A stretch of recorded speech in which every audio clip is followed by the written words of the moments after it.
سلااوان لێ بێ بینەرانی خۆشەویستی بەرنمەکانی تلڤیزیۆنی کۆمەڵە و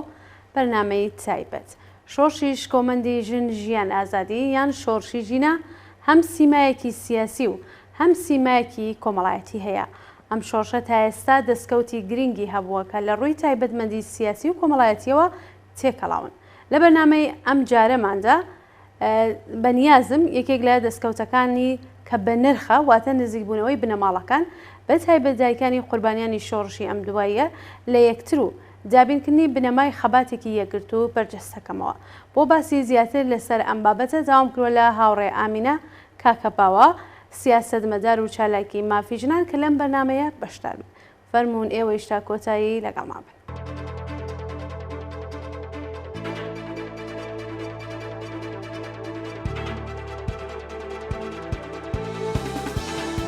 هاوڕێ ئامینەم کاتتان باش و زۆر بەخێر بێن بۆم بەرنامە تایبەتەوە سپاس دەکەم کە قبوڵت کرد کە لەم بەرنامە بەشدار بی. بێڕای سلااو ڕێز بۆ بەڕێستان و بۆ هەموو بەڕێزانی ئەم پرۆگرامەوە و تێوەیە کۆمەڵە و هەروەها بۆ هەموو بیسەران و بینەرانی ئەم بەرنمەیەش. بەڵێ زۆر سپاس دەکەم هاوڕێ ئامین. ئەو هەوڵانە چین کە بەڵێنی دەدەن بە دایکانی گیانبەخکردو و کۆبنەوە و جۆرێک لە یەکڕێزی دروست بکەن؟ دیارە ئەوە بۆ خۆی مێژوویەکی دێرینەی هەیە لە ئێران و لە کوردستان میشا گەر تۆ چاو لێکەی کە ئەو دایکانەی کە کوڕیان شەید بوو وەکو پێشمەرگە دایکانی سنە دایکانی سەقەس چوزانم لە ئەوی لە پارکی لە کۆ دەبنەوە ئەو دایکانەی کە ڕۆڵەکانیان گوم بوون جمهوری ئیسلامی بێسەر و شوێنی کردوون ساڵهای ساڵ ئەوە هەر زۆر لە مێژە لە ئەم 40 ساڵەدا بەرحاڵ من ئەوەندەی کە چاو کردوێتەوە بینی ومە وەختی خۆم مناڵ بووم دایکانی کۆمەڵە کە کوڕەکانیان شەید بوو بە کۆمەڵ دەهاتن مەسەلەن بۆ سەر قەبری کوڕەکانیان لەوێکانە مناڵەکانیان کچەکانیان لەوێ زۆر یەکگرتووانە. دیارە چەند جەمبەی هەیە دەتوانی بڵێ چەندین جەمبەی هەیە. من بۆ خۆم وەکو ئینسانێکە کار لەسەر ئینسانی شەکەم وە کاری ئینسانی وە کاری ئەوەی کە مەسەلەن دایکان کە جەمە بنەوە ئەو خانەوادەی شەیدانە خۆیان سکونایەکیشیان دێت لە لەحازی ڕەوانیەوە لە لەحازی ڕۆحیەوە لە لەحازی چوزانم مەدەنی و لە زۆر لەحازەوە بوو ئەوان زۆر زۆر گرینگە کە جەم بنەوە و بە لەحازی سیاسیشەوە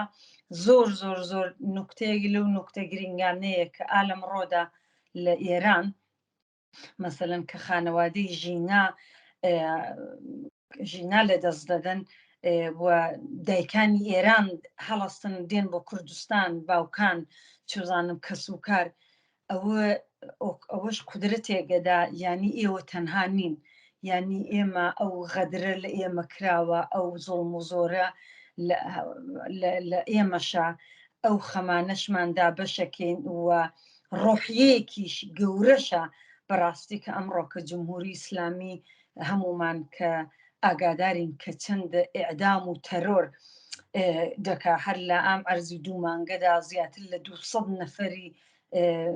لە سێدا ڕێداوە زیاتر لە مانگی ئایپریل و لە مانگی مەیدا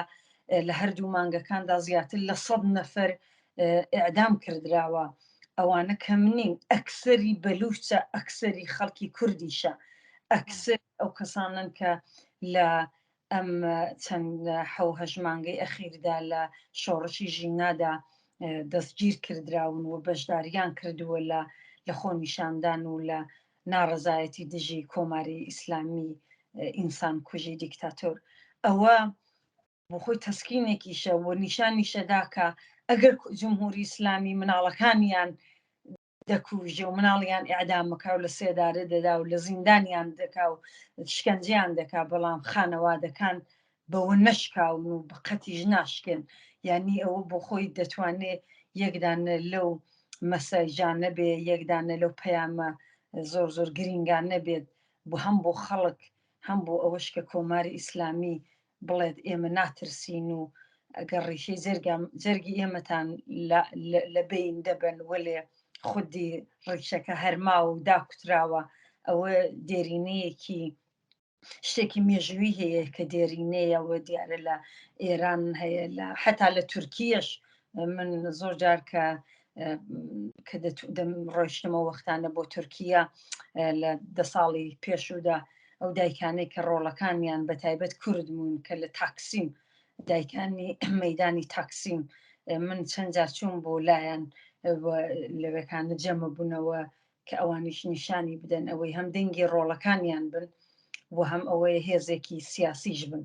یعنی ئەوە دیارە مێژووی هەیە لە زۆربەی وڵاتان حتا لە شیلی مەسەلەن بۆ نمونونەکە بڵێم من چوون بۆ وڵاتی شیلی بۆ وەخت دەورانی فاشیستی پینۆشێت کە دەیان هزار خەڵکی لە بین برد و خەڵکێکی زۆر زۆر تیاچوون ئەسڵەن بێسەر و شەنگ بوون ئەکسەکانیان و ناوەکانیان لە دیوارێک دراوە لە نزیکی قەبرستانێک نزیکی 3-4 هزارن ئەوانیش جەمە بنەوە و داوای حەق و حقوقی خۆیان و منداڵەکانیان نەکەن ئەو دایکانە ئەو باوکانە ئەو خانەوادانەی کە ڕۆڵەکانیان لەدەستداوە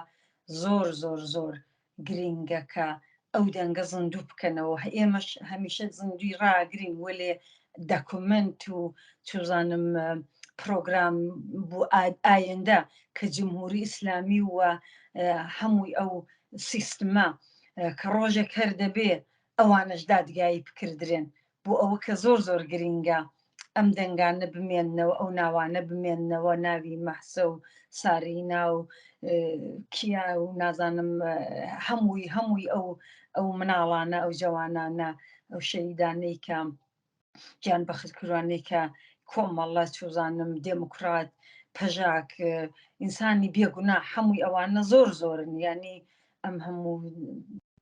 ئینسانە بێگونا هەر ئاوەتیا چووە دەبێت کەسێک ئەو دەنگەیان ڕابگرێت دیارە بە خەباتی ئێمەمانان دەکرێت کۆمەڵە و ئەو حیزبە سیاسیانە دیکە کە بەڵام هیچێک بووگەونیە کە خانەوادەکان ئەو ڕۆحیەی سیاسی ئەو ڕۆحیەی ورەی بۆی کە خەڵک لە کۆمەلگادا بزانێکە بابە ئێمە مناڵیشمان لێ بگرنەوە و لێ ڕیشەکانی لێ ناتوانێت بگرێت جمهوری ئیسلامی ناتوانێت خەڵک بە ئەوە ترسێن کات کە خەڵک شۆڕژ نەکات ئەو شۆڕشە هەر ئیدامەی هەیە و وەدەشی بێت هەتا کۆماری ئیسلامی دەڕوخێ. بەڵێ زۆر سپاس هاوڕێ ئامین هاوڕێ ئامین خۆتان بە دروستی باسی ئەوەتان کرد کە ئەمە توانێت پەیامێکی بۆ خەڵک بێ پەیامێکی بۆ کۆماری ئیسلامی ئەگەر بتەوێت لەسەر ئەو پەیامەی کە بۆ کۆماری ئیسلامیە زۆرتر قسە بکەی دەتوانی چۆن باسی ئەم پەیامە ئەم یەکگرتووەی دایکانی شۆڕشی ژینا بکەی. هەروەکو ئاگادارین کە کاتێک ژینایان کوشت زەنگیان لێدا لە ئیبراهیمی ڕەیسی کە بۆ خۆی ئینسان کوژە دانەیەک ئەوانەیە ڕدێز تەلەفۆنیان کرد بۆ بابی کە بە نوعی ئارامیان کەنەوە بۆ زۆربەی و خانەوادانیان چاوترسێن کرد دوای کوشتنی ژینا زۆر کەسی تریان ئەدام و تەرۆر کرد وەلی هەر هاتن قەبری مناڵەکانیشیان هەڵەکەن بۆ ئەوەی کە خەڵک نەچێ و خەڵکی معتەرز جەم نەبێتەوە لە کوردستان یا لە باقی ئێرانەوە بەڵام خەڵکی سەقز لە ئەوڵەوە کە مەسەلەی ژینا بوو دەستیان پێکرد ئەسڵەن زۆر زۆر زۆر زۆر شۆڕشیان کرد لە هەر لە کاتی کە ئەو هەموو خەمە گەورە ئەو هەموو ئەو مناڵە ئەو جوانە کە ئابۆ شێوە ناشیرینە و غیر ئینسانیە کوشتیان وەلێ نەخانەوادەی ژینا نەبنە ماڵەی نەخەڵکی شۆڕژگەری شاری سەقز و خەڵکی کوردستان هەمووی بەرە ڕۆیشتن تەزاوراتیان کرد و دەستیان کرد بە ئەوەی کە دروشمی ژیان ئازادی لەجێ ئەوەی کە بڕۆن شین و ڕۆڕۆ بکەن ینی قەیناکە خۆ ئینسان حەقی خۆیەتی شین بکات بگری لەسەر بۆ مڕۆڵەکانیان لەدەزەچێ یا کەسەکانمان لەدەزەچێ بەڵام هاوکاتیش خەڵک جەم بوون کە بە جمهوری ئیسلامی بڵێن نا دایک و باوکی ژینە لە سەقز تەنها نین، ئەو دایک و باوکانی تریش کە دوایی لە هەموو شارەکانی کوردستان و ئێران و بەلوچستان و لە هەموویەوەکە ئەو لە بۆکان لە سەقز لە دیواندەرە لە سنە لە هەموو جێگەیەک لە کرماشا لە هیچ کوێن نەماوەکە خەڵک بریندار نەبێ، دڵی دایکان و باوکان بریندار نەبن، بەڵام ئەوان نەیان کردووە بە ئەوەی کە شین و ڕۆڕۆ فەقەت بکەن، کردویانە بە ئەوەی کە جەم ببنەوە لە دەوری یەک، کە لە دەوری یەک ورە بدەن بە یەک وە پەیام بدەن بنێرن کە کۆماری ئیسلامی ئێمە مناڵەکانمانتان لە بین بروە لە ئێمە یەکگرتوین، ئێمە دەنگیانین، ئێمە شۆڕشیان ئیدامە دەدەین. بە بڕوای خۆم من بەبێەوەی کە قسە بکەم لەگەڵ ئەو دایک و باوکە شەرافەتمەندانە و شۆڕژگێڕانە لە دایک و باوکی ژیناوە هەتا باقیەکانی تر، بەڵام وەختێک ئینسان زۆر پەیامی دایکی کیان و سوزانم دایکی ژینا و زۆربیان حتا لە تۆڕی سوسیال مێدیاکان دەخوێنێتەوە، هەر کەلیمەیەک و خەتێکی دەینووسن یەک پەیامی گەورەیە. یعنی من شاید ئێستا نیو سعات لێرە قسەکەم ولی ئەوان شاید بە دوو جملە دەینووسن و زۆر زۆر ڕێک و پێک وە دەڵێن حتا ئەگەر جەمبەی سیاسیشی پێنادەن، بەڵام ئینسان کە وەختێک دەیخوێنێتەوە وەکی ئینسانێکی من خۆم دەزانم کە زۆربەی کەسی شەروەک من وایە چ لە داخلی کوردستان لە دەرەوەی کوردستان و ئێران کە دەیخوێنێتەوە دەزانێ ئەوان دەڵێن چی، دەزانێ کە ڕۆڵەیان قەت لە بیر ناچێ لە گڵکۆکانیان کە ئەگەر گوڵەکانیشیان وشک بێ ڕیشەی گوڵەکان هەر ئاو دەدرێن، هەر باران هەیە و هەر ئاو دەدرێتەوە، ئەوانە هەمووی ینی چی؟ ینی ئەوەم شۆڕشە هیچ وەخت نامرێت، جمهوری ئیسلامی ناتوانێ ئەوە دەیانت ئەعدام کرد، ئەوە 40 ساڵە ئەعدام دەکە، ئەوە سەدان، ئەوە دەیان هەزار، بەڵام خۆ ئەو میلەتە ناتوانێ هەمووی خۆ ناتوانێت گەر هەموو ئێرانی کردووە بە سجن و بە زیندان، ناتوانێت هەمووشی بکە بە گۆڕستان، هەر ڕیشە هەیە و هەر ئەو شۆڕشە ئیدامەی هەیە. بە بڕوای من ئەوەیە زۆرتر کە ئەو خانەوادانە ئەو جەمبەی سیاسیەکەی کە دەیانەوێ و بۆی جەمبەی قەزاییەکەشی لە لەحاظی حقوقەوە دیارەکە زۆر زۆر گرنگە لە بۆ داهاتووی ئێران کە کوردستان کە ئەم کۆماری ئیسلامی حتمما دەڕوخێ و شۆڕشی ژینا حتمما سەردەکەوێ و زۆری گرنگەکە ئەم دەکۆمنتانە بکردرێت و تەواوی بنووسرێت و تەواوی ئەکس و چزانم فیلمی لێ بگیردرێت بۆ ئەوەی کە سبحینە دەزان هەمووی ئەمانە دەنووسرێ، هەمووی کە وەختێک لە هەر جێگەیەک شەڕ بوو لە هەر جێگەی قەتڵ و عام بووە کە دوایی دموکراسی و ئازادی هاتووە، ئەو کەسانەی کە دەستیان لەم جەنایەتەدا بووە هەتا حدێک هەر کەوتە چاوکە پینۆشێت بوو بە سەرەوەی 80 ساڵ گرتیان، ینی ئاخری هەر ئەو دایکانەی کە واقعاً یا ئەو خانەوادانەی کە ئەوە ئازادی خوازن و دەیانەوێ بە شێوەیەکی زۆر زۆر ئەوەیە کە مناڵی ئەوان بەبێ دادگا بەبێ ئەوەی هیچ بتوانیویانە سەدایەکیان ببێت ئەدام کراون، بەڵام لەم وڵاتە دموکراسیانە کە دموکراسی دەبێت ئەو دیکتاتۆرانە ئەو ئینسان کوژانە ئەوە تا بۆ نمونە مەسەلەن حەمیدی نووری لە سوێد ئەوە تا وەختی یان پێداوە و لە زینداندا وەک شا ئەگوزارێنێ بەڕاستی و هەمزەمانیش ئەو هەموو دەکۆمنتەکە کراوە، ئەو هەموو دەکۆمنتەکە خەڵکانێکە کەسیان لە دەستداوە بوو بەهۆی ئەوە کە مەسەلەن ئەو بگیردرێەوە لێرەکانە دادگایی بکردرێ، دادگای عادڵانە. ئەوەش بۆ خۆی زۆر زۆر گرنگە کە ئێمەی سیاسی، ئێمەی سۆسیالیست، ئێمەی ئازادی خواست هەمیشە حاضر بین کە بۆ دادگای عادڵانە بۆ دژی ئەو کەسانش کە دەستیان خوێناویە بە خوێنی ئازیزەکانمان. من بۆ خۆم هیچ وەخت هەرچەند دەمەوێ ڕژیمی جمهوری ئیسلامی سەرنگون بێ ئەو ڕژیمە دیکتاتۆرانە، بەڵام ئینسان هەمیشە پێی خۆشە لە دادگای عادڵانە ئەمانە دادگای بکردرێن. خۆ دادگای عادڵانەش ئەگەر تۆ شت دەکۆمنەکەی، ئەگەر تۆ ئەم دەنگانە نەبێ، ئەگەر ئەم ڕسمانە نەبن، ئەگەر ئەم چوزانم فیلمانە نەبن، ناتوانێت ینی ئەو دادگای عادڵانە ببێت. جا هەر بۆیە ئەو بە شەشی زۆر زۆر گرینگە بە بڕوای من.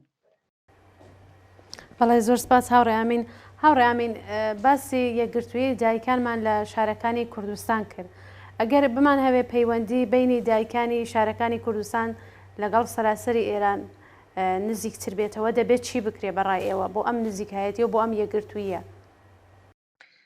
من دڵنیام داتای و دایکانە لە هەر گۆشەیەکی ئێران بن، ئەو دایک و باوکانە باوکەکانیش خۆ دیارە دایک زۆرتر پێشقەدەم و ئەحساسی خۆی و هینی خۆی دەرەبڕێتەوە لێ بۆ باوکەکانیش هەروە. بۆ ئومیدە کە بڵین ئەو دایک و باوکانە کە بتوانن و دیارە چەندین هۆ هەیە کە بکردرێەوە، چەندین هۆش هەیە کە بەرگری بکات لەوە بچینە سەر ئەو هۆیانی کە بەرگریەکە کە احتماڵیە جمهوری ئیسلامی هەڕەشە و گوڕەشە بکە، کۆنتترۆلیان دەکا، حتمما ئێستەژەیکە بە دڵنیاییەوە. بەڵام ئەوەیە کە زۆر زۆر گرینگە کە ئەوان دایک و باوکانی گیان بەخت کردووان هیچ وەخت کۆڵ نەدەن، بەخاتری و ئەوان هیچ گوناحێکیان نەکردووە، تەنها شتێکە کە داوای دادگای عادڵانە دەکەن بۆ مناڵەکانیان. ئەوە هیچ گوناحێک نییە، گوناحێک نییە کە بیانەوێت دایک و باوکانی تر لە ئەو سەری تاران و چوزانم تەورێز و ئەسفەهان و یا خوزستان و یا لۆڕستان و بەلوچستان ئەوانە ببینن. دیارە بەلحازی ئیمکانیەوە تۆزەک سەخت دەبێ، معمولن ئەو خانەوادانی ڕۆڵەکانیشیان لەدەزەدەن ئیمکانت ببێت و ئێرانێکی زۆر زۆر پان و بەرین و گەورە. بەڵام ئەگەر بکردرایە مەسەلەن لە تۆڕی سۆشیال مێدیاکاندا تەواوی یەکدان سایت دروست بکردرایە بۆ حەدیەقەل ئەوانەی کە لە شۆڕشی ژینادا مەسەلەن کە گیانیان لەدەستداوە، یا دایکانی باوکانی زیندانیانی سیاسی کە ڕۆڵەکانیان لە سیاچاڵەکانی جمهوری ئیسلامیدایە، چزانم بتوانن سایت و ئەوەنی تۆڕی ئینتەرنێتی دروستکەن کە ئەوانە جمهوری ئیسلامی هەمووی ناتوانێت حاک بکە، بە تایبەت فەیسبوک و ئەوە کە لە دەست جمهوری ئیسلامیدا نییە. ئەوانە سایت دروستکەن لەوێکانەدا، چزانم خاترەکانیان لەوێدا ئەو ئامانجانی کە هەیەە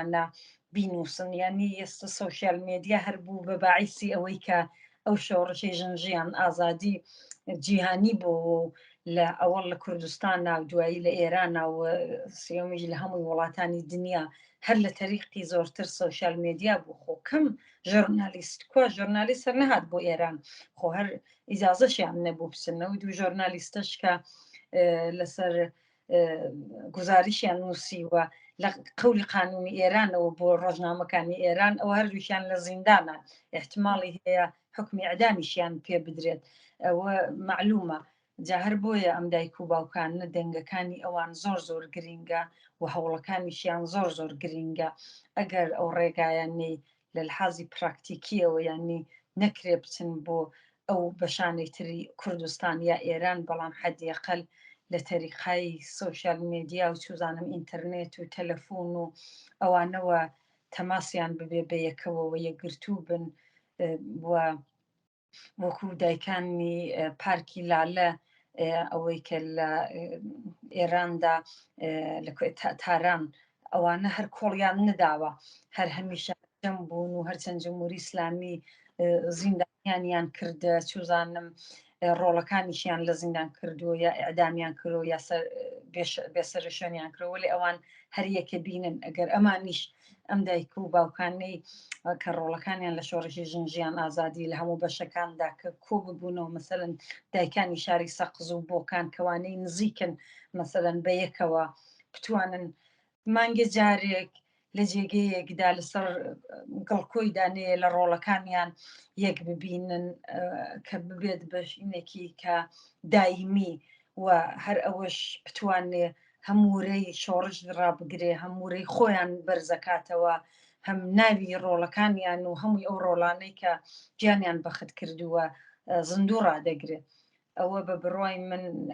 ئەو جەمبانە زۆر زۆر گرینگە کە دیارە ئاسانە بۆ ئێمەمانان کە بین لێرەکانە قسە بکەین و بەڵام وەختێک دەبینسان واقعبینیش بێ کە چییە گوزارێ لە ئێران کە چ کۆسپایەکیان بۆ لەسەر ڕێگەدانرێ کە چ تۆهمەت هایەکیان لێدرێ کە بیان زیندان وەوە بەڵام وا دیارە وەندی کە من دەیخوێنم و خوێندنەوەم لەسەریە و دەبینم کە ئەوان دایک و باوکانە دەڵێن خۆیان کە ئێمە تازە کە ڕۆڵەمان لە دەستداوە هیچی ترمان نەماوە لە دەستی نەدەیت هەر ئەوەش بۆ خۆی یەک ورەی زۆر زۆر بەرزە زۆر دەنگێکی گەورەیە زۆر شتێکی عەزەمەت و جێگی قەدردانیە بەڕاستی بۆ ئەو بەڕێزانە کە ڕۆڵەکانیان لە دەستداوە ئەوەندە قەوین خۆڕاگرن بەڕاستی کە بەرخوردان دەکەن بە بڕوای منەوە بەرخوردانە ئەوە شۆڕشە کە ئەوانیش دەیکەن ئیدامەی هەر ئەو شۆڕشەیە کە ئەوان ئیدامەی دەدەن. بەڵێ زۆر سپاس هاوڕێمین خۆمان نزانین کە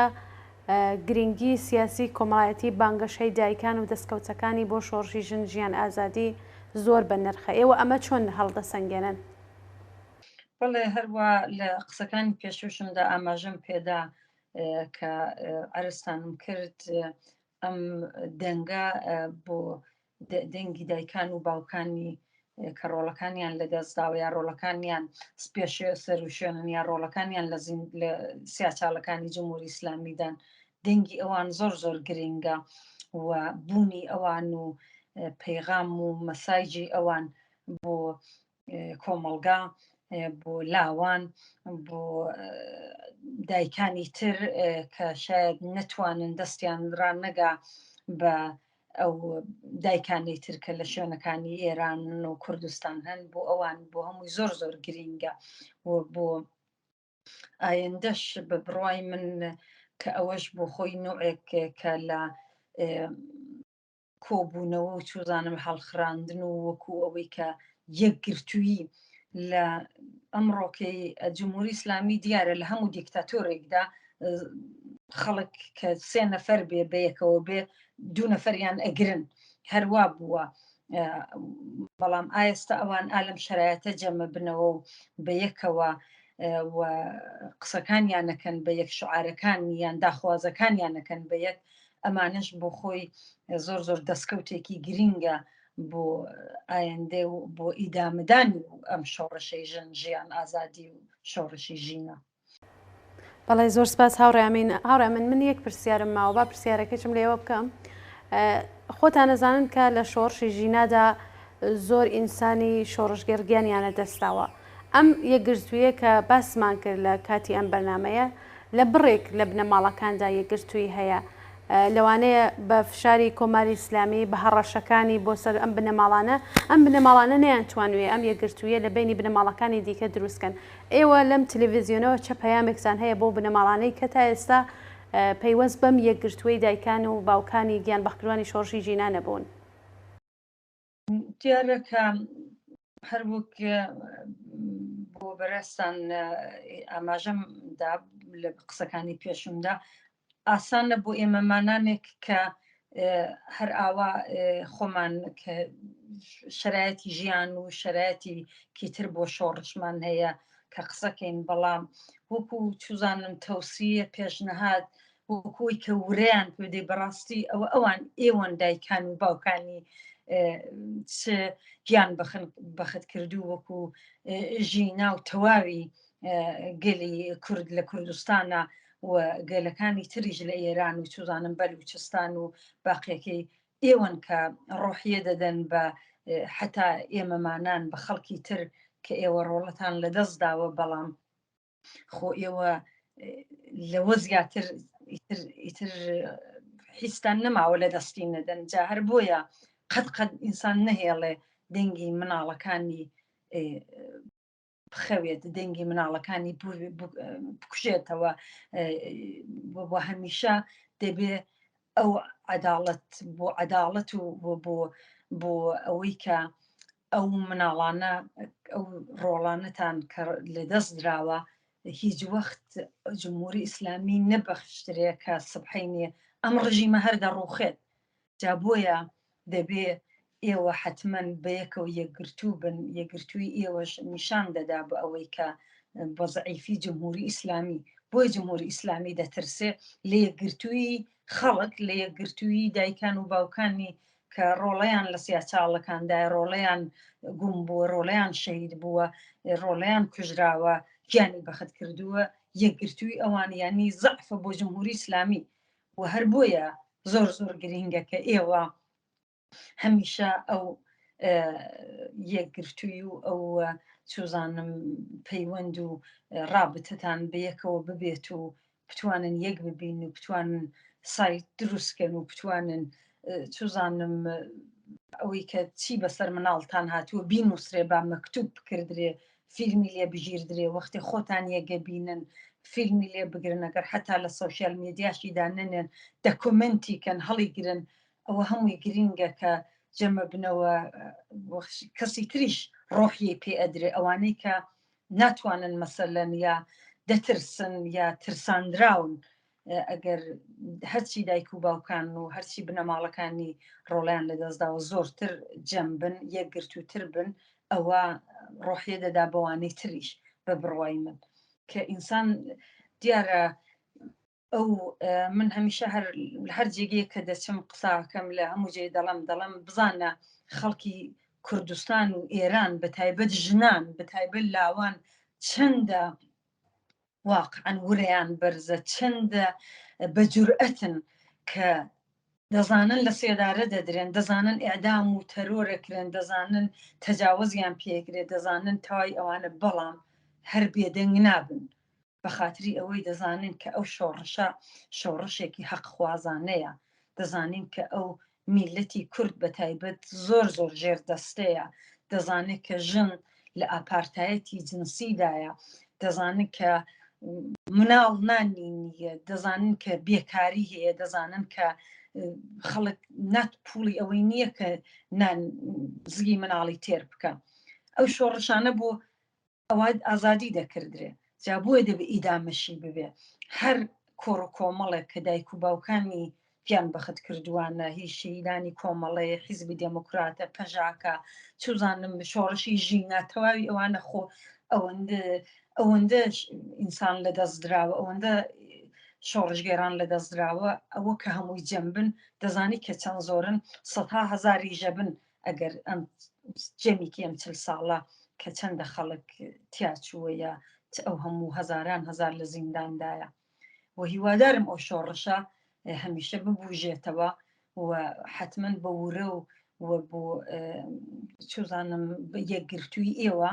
ئەوە دەکات بەوەی کە ئەو شۆڕشە ببوژێتەوە و حتا لاوەکانیش کە ئەوانیش ڕۆحیەکیان پێ بدرێتەوە ئەوانیش نەترسن کە بڵێن چوزانم بێنەشەت شەقامەکان دیسانەوە ئەوە دەکرێەوە چەند ڕۆژە ڕخۆنیشاندان کردراوە جمهوری ئیسلامی ناتوانێت هەموو خەڵکە بکوژێ دەزانێت کە وەزی اقتصادی زۆر خراپە دەزانێت کە زۆر لە تحتی فشاردایە لەلایەن وڵاتانی ئەوروپاوە لەلایەن ئەمریکاوە و حتمما ئەوە تەواوی ئەم کۆڕ و کۆمەڵانەی کە کرێکاران چوزانم هەمووی ستودێن محەسل دانەژوو مامۆستایان هەمووی ئەوە دەکەن زۆر گرینگە و هیوادارم هەر مۆفەق بن و واقعاً من خۆم سەری تەقدیر دانێم بۆ تەواوتان و بۆ ئەو شۆڕشتان و بۆ ئەوەی کە ئێوە قەت حاضر نین بێدەنگ بن لە مقابل کۆماری لەسێ ئینسان کوژی فاشیستی ئێران واقعاً ئیسلامی بەڵێ هاوڕێیامین زۆر سپاس بۆ ئامادەبوونە لەم بەرنامە تایبەتە سپاس لە ئێوە و کات و ساتی خۆشتان بێ. بەڵێ جارێکی تر سپاس بۆ هاوڕێیامینە کاکە باوە سیاسەتمەدار و چالاکی مافیژنان کە لە بەرنامەی تایبەت کە سەبارەت بوو بە یەکگرتووی دایکانی گیان بەخکردوانی شۆڕشی ژینە بەشدار بوو. سپاس بۆ ئێوەی خۆشەویست کە تاکۆتایی لەگەڵمان بوو.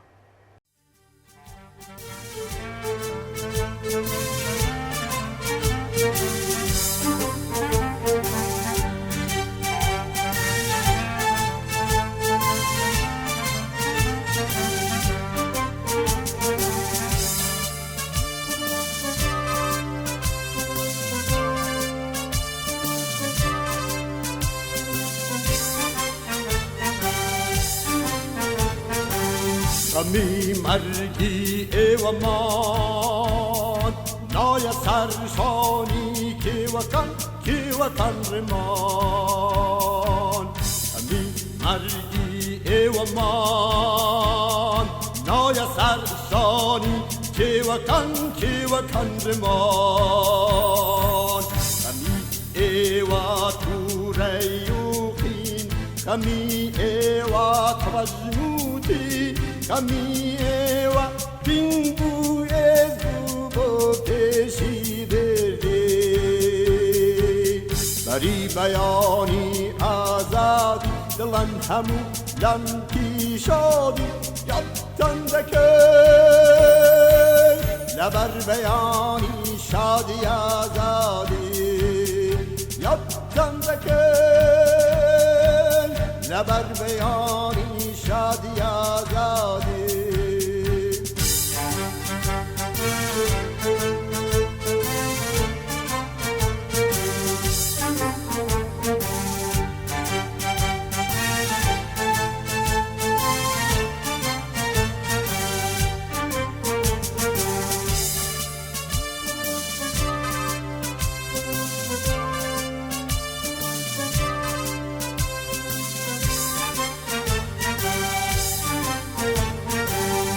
دسترین پیشروان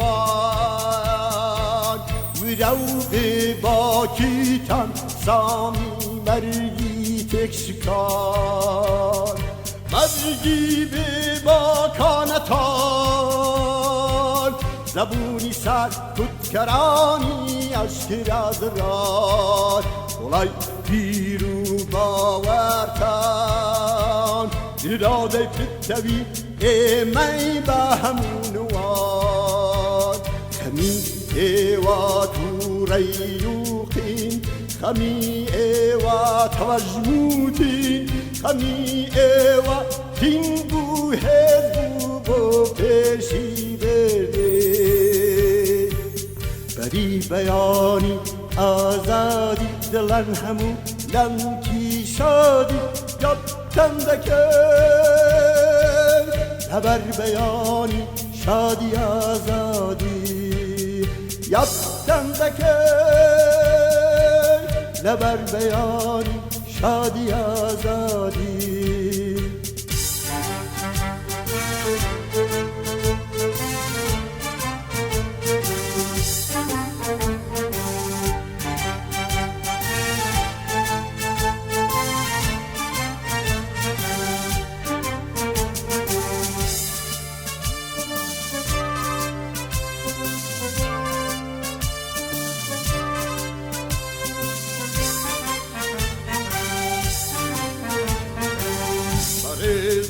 جانبازی تان نمر بازی خوی بریزار رزگاری باشی انسان بو سوسیالیزم بو آزادی یکجاریا خمی ایوا تو ریوقین خمی ایوا توجموتی خمی ایوا تینگو هزبو با پیشی بده بری بیانی آزادی دلن همو لنکی شادی یادتن دکر لبر بیانی شادی آزادی یادتن دکر لبر بیانی شادی آزادی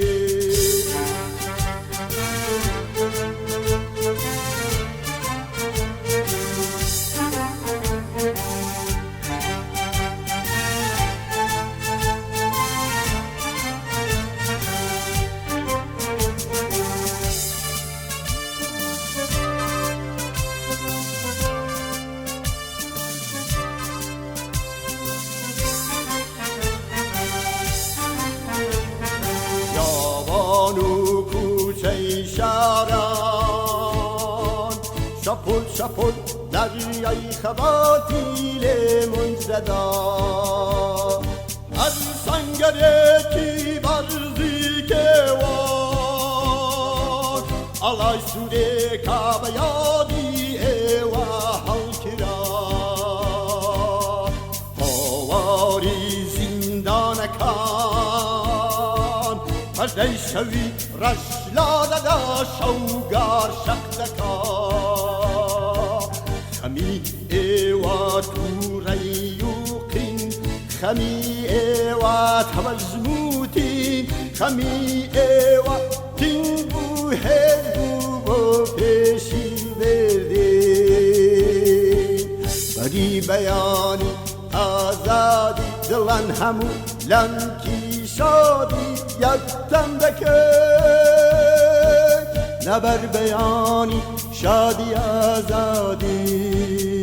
yaktan da kök naber bayani şadi azadi.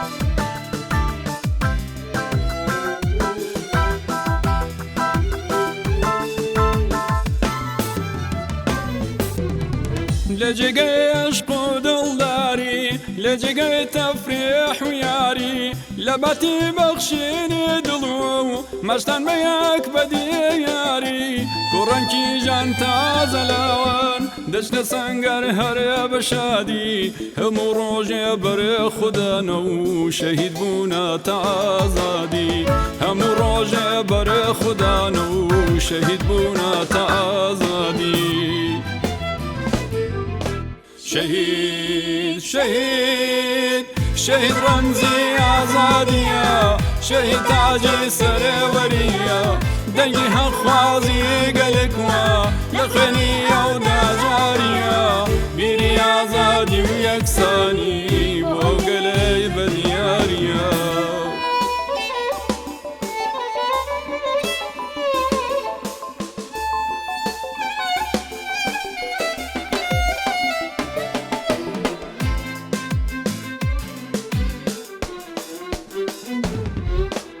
لو استاني هريد ليكا لبريني حناسيكا لناشتني كورياك تشيع لمردني هربا وكيكا شاكزاني نودلنيان نزيك بيريقي درمان بويا كاتي يتعنجين وابيت سرود بيجان بويا كاتي يتعنجين وابيت سرود بيجان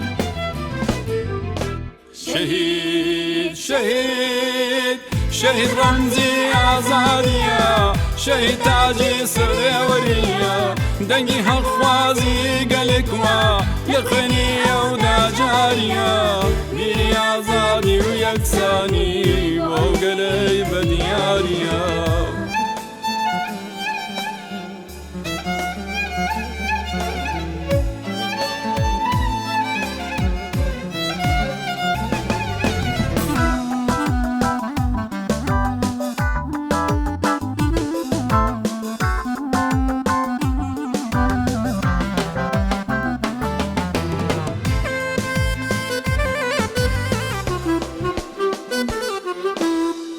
وشهيدا بكفنكان وشهيدا بقوركان يا دي ايوا برزراد قرين لقل همو دار بر وكان لسر شاخو هردو بردو شمو دولي يم ولاتا كورنو شبين ورز دقرين لشهيدي ام خباتا كورنو شبين ورز دقرين لشهيدي ام خباتا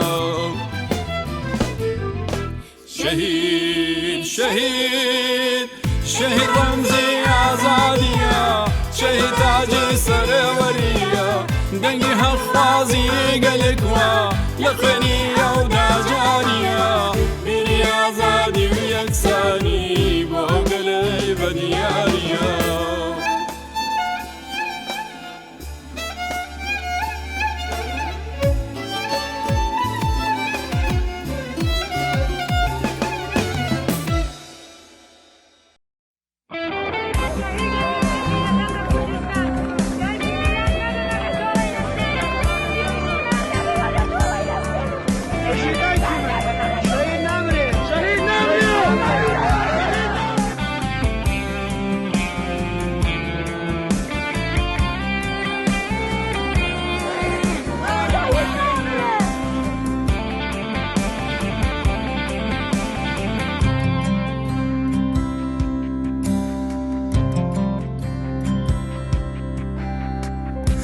شهید نامره وکو شاخ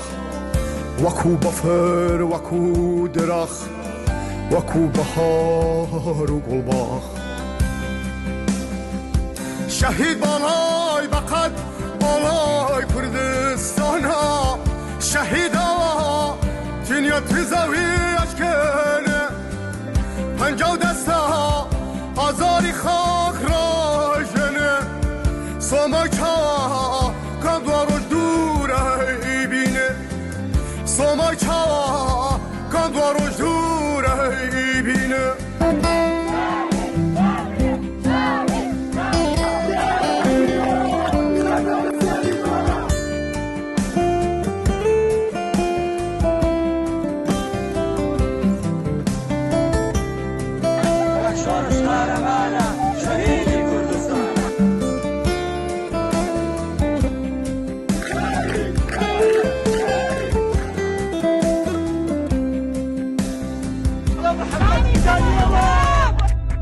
شهید بالای بقد بالای کردستانا